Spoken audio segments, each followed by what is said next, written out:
Hi everyone, this is Debono of the Fortune Teller Shop, and in this video we're going to look at geomancy.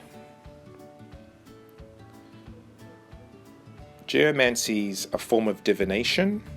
It's very ancient and it started with using sand. So the geomancer would make marks in sand and then tally up all the different marks to make patterns. Each pattern had a different meaning. There are different types of geomancy, and the one we're going to be looking at today is number 2 definition. Now these are examples of how the markings were made, and this is an example here of what divination is.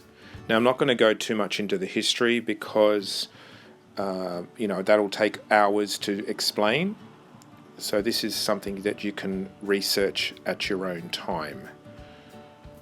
So these are some more sand examples of geomancy. And these are the 16 figures of geomancy that we use. We just use 16. I've also made some geomancy cards with each figure's meaning, just to make it easier for people to follow up. In modern times, it's hard for us to come by the desert or sand, so we've actually turned geomancy into more of a dice game or lots. So modern geomancers usually use dice, and I actually use dice, and I also use cards with the meanings on them as well as so. And we also use a chart, almost like an astrology chart, pictured here. So these are some of the charts that I actually use on my clients. It's also called a shield, and it's kind of like an astrology chart.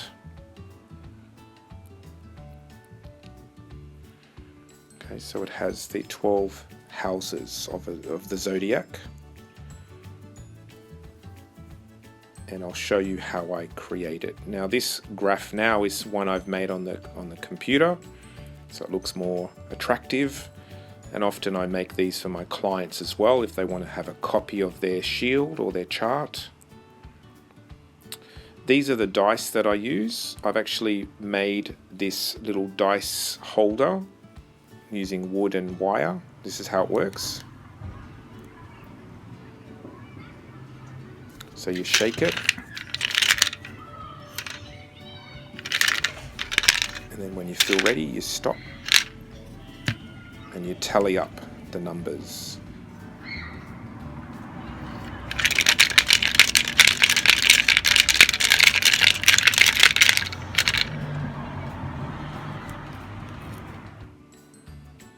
So now we tally up the numbers.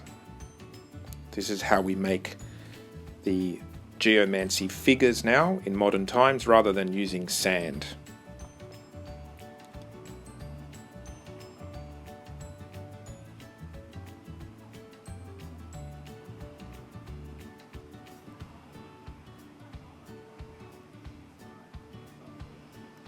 So now we have the chart, we have the figure. What I usually do is I look up the figure. If I have a client, I'll have the card with me so I can reference the card and explain what it means to the client. So this figure made Puella. Puella is innocence, and it's the little girl.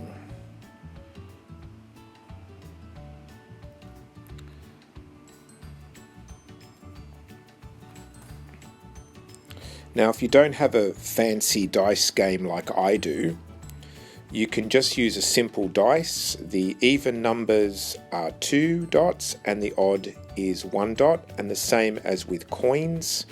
You can make heads 1 dot and tails 2 dots.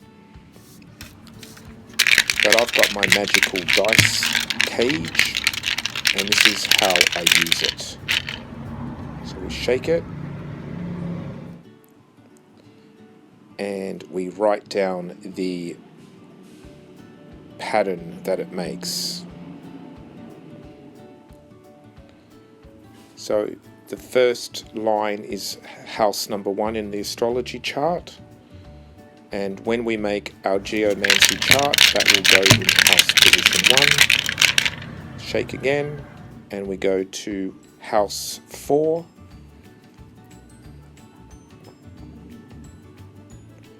We're filling in the cardinal signs first, so that's Aries, Cancer, Libra, and Capricorn. Shake again.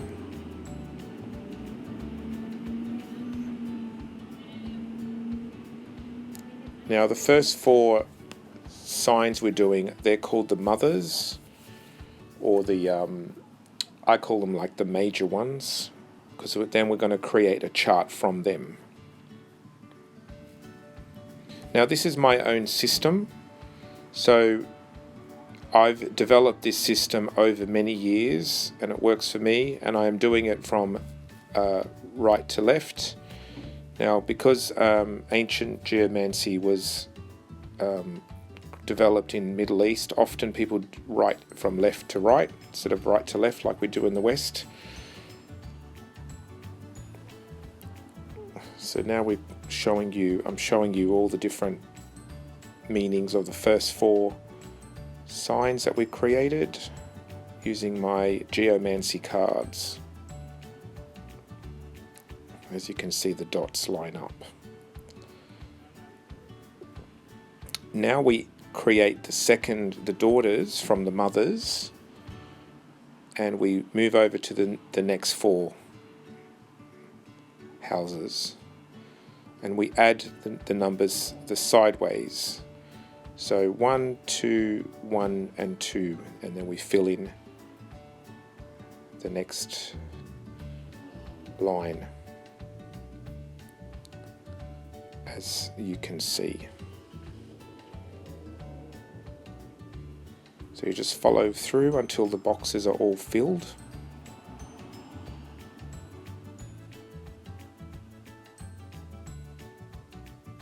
It's a long process, but once you have the chart made, then you can read it, and you can pretty much read everything that a client will ask. They might ask about their money, their finances, their family, their travel, their study, their relationships.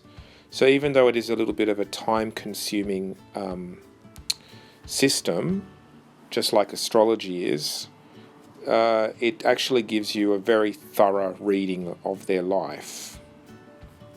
Okay, so these are the daughters, and then I'm just checking to make sure they're correct.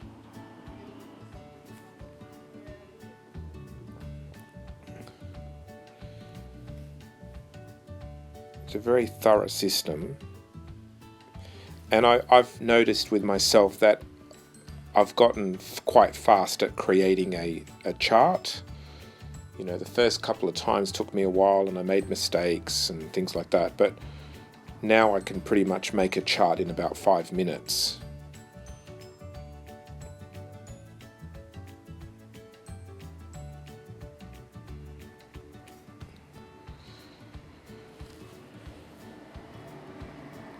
Now we add house 1 and 4, and we create the next line down.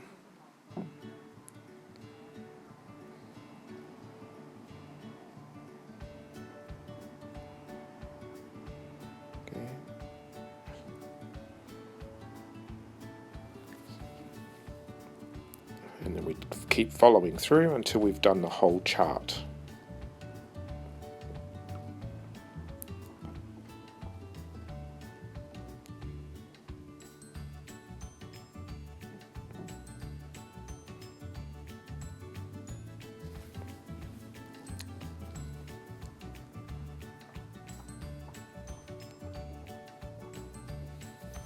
Over the years, I've developed a system where I can create a chart very quickly for a client, and the client can ask me all sorts of questions, and I can refer to the chart, and I'll show you the actual chart as we go.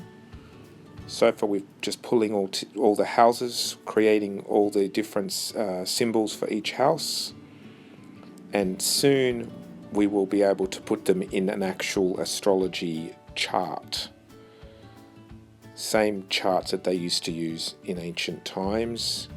This is what it looks like. It looks like a box with the 12 houses. So we fill in each house. So house number 1 goes into position 1. It's Puella. Oh, Puella is number 1, yeah. Then we put it in house position 1. Then we follow through and we go to house number 4. And we fill that one in.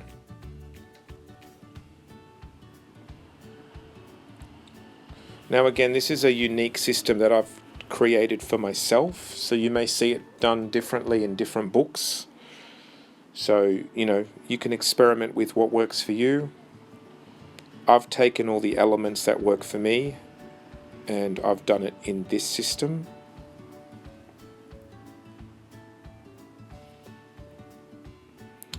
So now we've got the 4 cardinal signs. We follow next with the fixed signs. And we follow through until we've finished the whole chart. Now here's an example. So now we have the chart. So this is how I would interpret this chart. Okay, just imagine we have our female client and she would like to know about her love life. So what I would do is start off with number 1, and I see that she is represented by Puella. Puella usually means childish, young, innocent, immature. It's usually a girl. Now what I would do is I would look and see if there's any other Puella symbols in our chart, and I would go through them all, and I would come to the point where we have Puella again in the 11th house. 11 represents friends, social activity, hopes. So it's almost like our client needs to have fun, but it also shows, again, she needs to network or interact with people. Then I would also look at her 5th house, which is love and romance. 1, 2, 3, 4, 5, Albus. Albus is about wisdom. It's not really a love symbol. It's more about learning. We also have Albus in the 4th. So it's more about learning and being with her family. Perhaps learning about home or learning about family, could even be about property. So I would say with her that she needs to be wise and learn a little bit more, perhaps focus on her family. Then I would also look at the 7th house of marriage, and I would see that she's on her way. Via is about travel. So as from this chart, this simple chart, I could deduct that she's probably young and perhaps immature. She needs to grow up and learn a little bit more, perhaps focus more on her family, and she needs to travel. I would also tell her to socialize a bit more, perhaps meet new people. But I cannot see a solid, serious relationship in this chart, and I would tell the client that it's a chart for about 12 months ahead. Okay, so I like to do my readings for 12 months ahead. So that gives you an example about how to read the chart. Okay. So this is Paris Debono of the Fortune Teller Shop, and that was a geomancy exercise on how to create a geomancy chart using dice.